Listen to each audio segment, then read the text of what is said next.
أعوذ بالله من الشيطان الرجيم. بسم الله الرحمن الرحيم.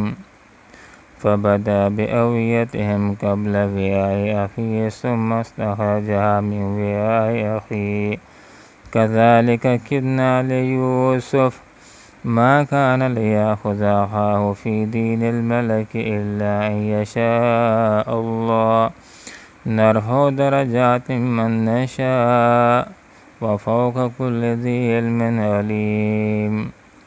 صدق اللہ العظیم.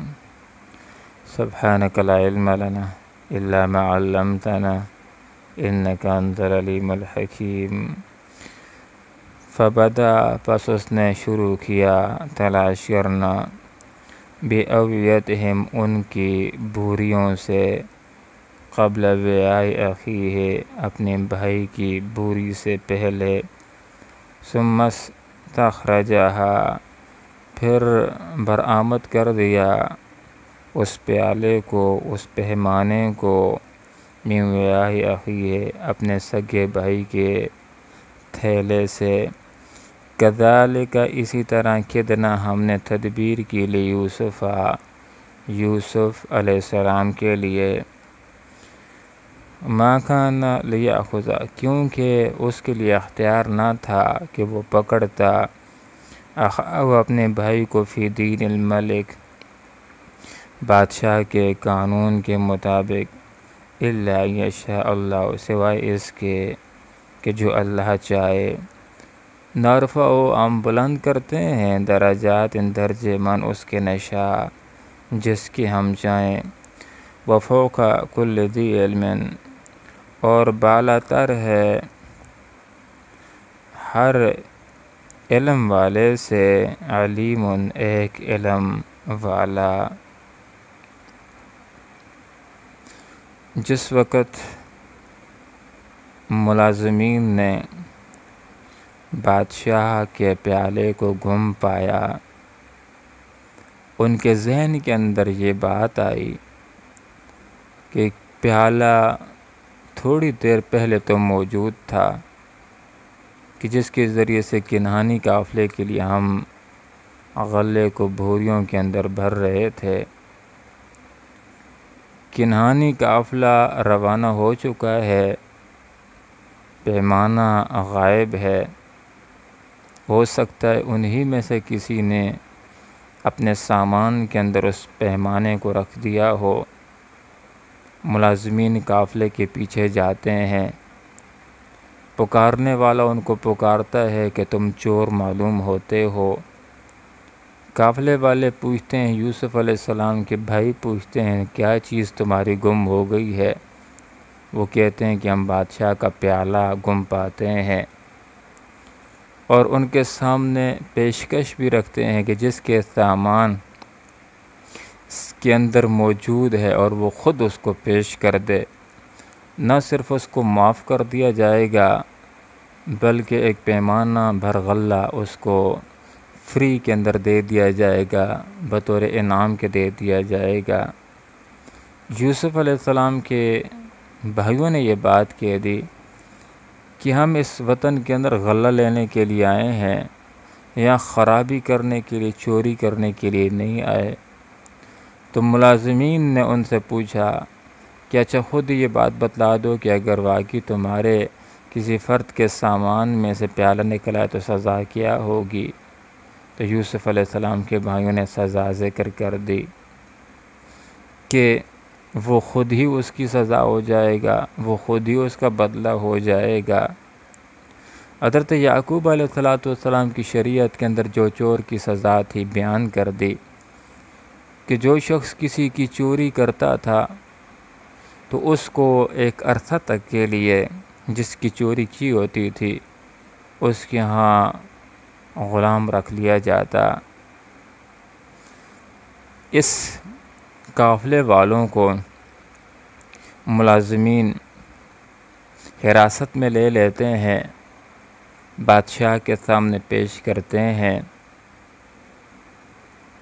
یوسف علیہ السلام کے سامنے پیش کرتے ہیں. تفتیش کا، تلاشی کا عمل شروع ہوتا ہے. حضرت یوسف علیہ الصلاۃ والسلام اپنے سگے بھائی کی بوری سے پہلے اوروں کی بوریوں سے تلاشی کا آغاز کرتے ہیں، اس کو حکم دیتے ہیں کہ یہاں سے آغاز کر دیا جائے۔ بیچ میں یا آخر میں حضرت بنیامین کی بوری کو تلاش کیا گیا، اس میں سے پیمانہ بادشاہ کا برآمد ہو گیا۔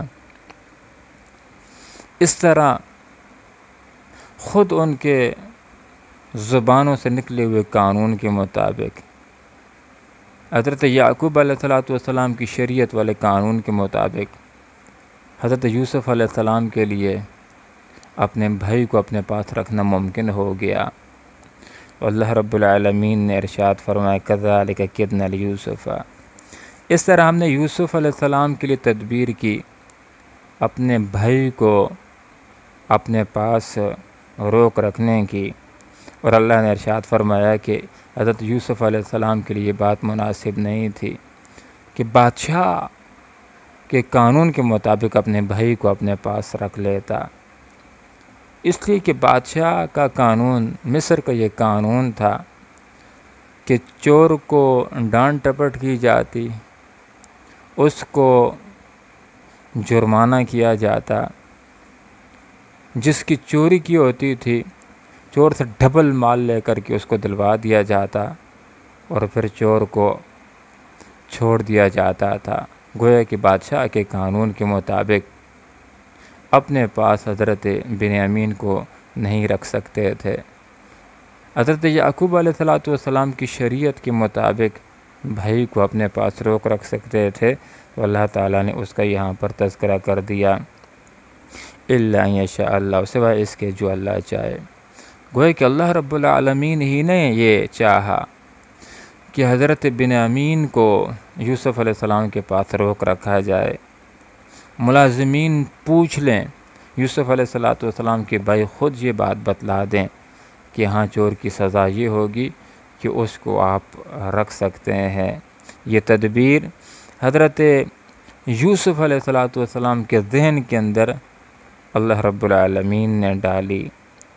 فرمایا نرفع بلند کر دیتے ہیں درجات من نشاء، جس کے چاہتے ہیں، اور ہر علم والے سے بالا تر ایک علم والا موجود ہے۔ ان آیات سے ہمارے سامنے ایک نقطہ یہ آ جاتا ہے کہ اگر کوئی جائز مقصد ہو، اچھا مقصد ہو، اس کو حاصل کرنے کے لیے کوئی ہیلہ کیا جائے جو نصوص کے ساتھ ٹکرانے والا نہ ہو، تو یہ ہیلہ کرنا جائز ہوتا ہے۔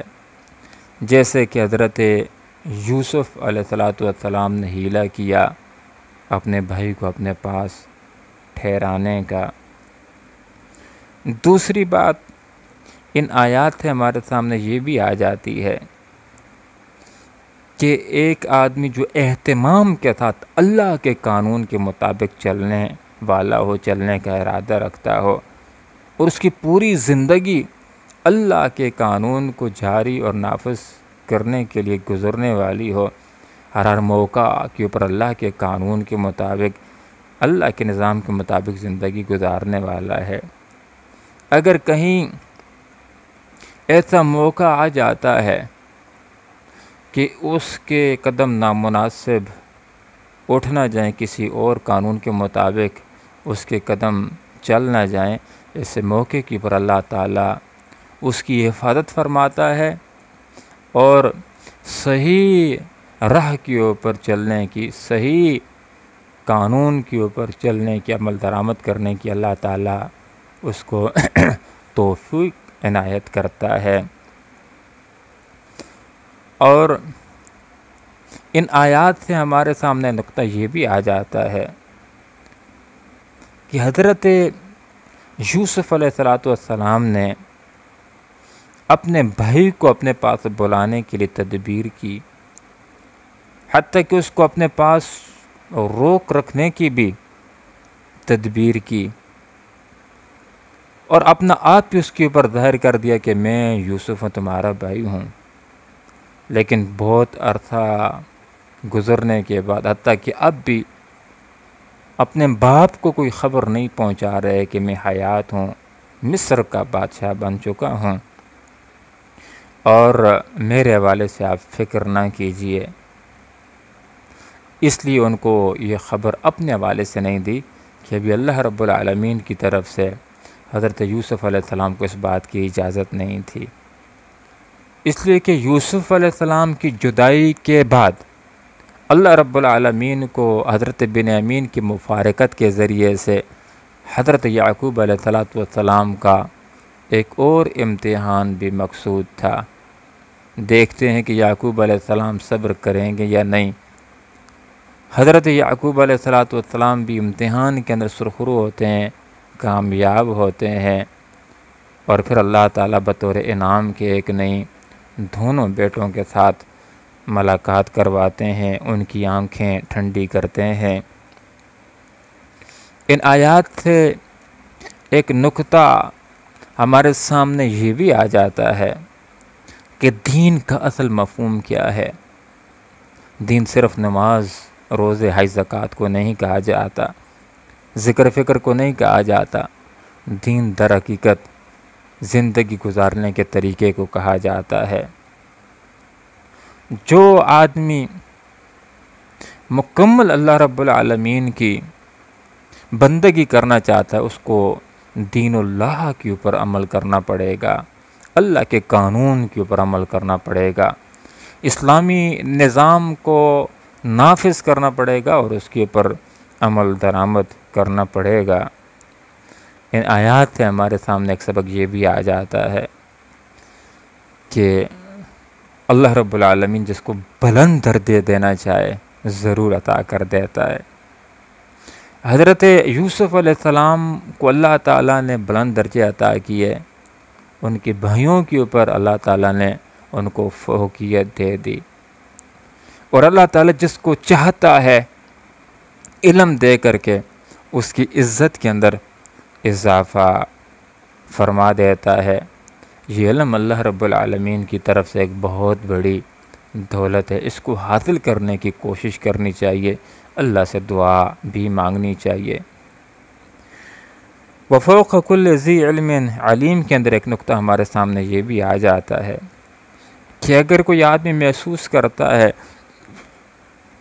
اس کو بہت سبق آتا ہے، بہت علوم اس کو آتے ہیں، پھر بھی اس کے ذہن کے اندر یہ بات نہیں آنی چاہیے کہ میں بہت بڑا عالم ہو گیا ہوں۔